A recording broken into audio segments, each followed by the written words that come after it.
Thank you, and good morning, Chairman Pitts, Ranking Member Pallone, and other distinguished members of the committee. Thank you for the opportunity to testify today about two new reports from the Department of Health and Human Services Office of Inspector General. These reports provide a first look at a critical component of the health insurance marketplaces that were established under the Affordable Care Act, their verification of enrollee eligibility. Accompanying me today is Joyce Greenleaf, our Regional Inspector General for Evaluation and Inspections. First, I'll highlight our report, which responded to a congressional mandate to examine the effectiveness of enrollment procedures and safeguards. Then I'll talk about our companion report, which addressed a specific risk area, the inconsistency resolution process. Our mandated work examined and directly tested internal controls at the federal, California, and Connecticut marketplaces. These controls related to verifying the identity of applicants and application information, determining eligibility of applicants for enrollment in qualified health plans, and maintaining and updating enrollment data. Our period of review for that report was October through December of 2013. We concluded that the federal, Connecticut, and California marketplaces had certain procedures in place to verify an applicant's information. However, not all internal controls were effective. The presence of an internal control deficiency does not necessarily mean that applicants were improperly enrolled in health plans or in insurance affordability programs. Other mechanisms exist that may remedy the internal control deficiency. These deficiencies in internal controls may have limited the marketplace's ability to prevent the use of inaccurate or fraudulent eligibility information. We recommended in this report that CMS and the Connecticut and California marketplaces take actions to improve internal control deficiencies. These include verifying the applicant's identity, determining the applicant's eligibility, and maintaining enrollment data.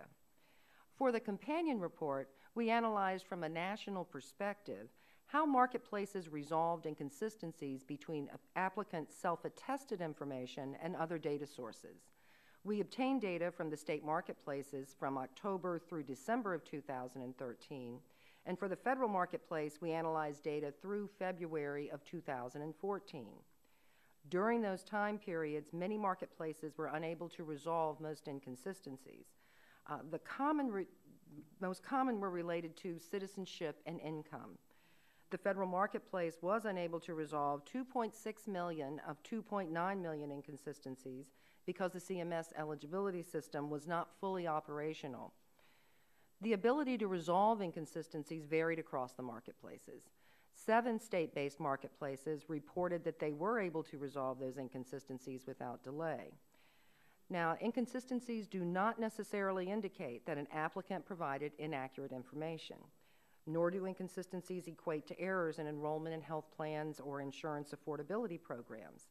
However, marketplaces must resolve these inconsistencies to ensure eligibility is accurate. So accordingly, we recommended that CMS develop a plan for resolving the inconsistencies in the federal marketplace. We also recommended that CMS ensure that inconsistencies in state-based marketplaces were resolved according to the federal requirements. These are the first 2 reports in a series related to operations of the marketplaces. We have a substantial body of work underway and planned to ensure that taxpayer dollars are spent for their intended purposes in a system that operates effectively and is secure. This work will examine additional critical issues related to eligibility systems, payment accuracy, contract oversight, data security, and consumer protection. So I want to thank you all for your interest and support for the OIG's mission and for the opportunity to discuss our work today. We're happy to answer any questions you may have.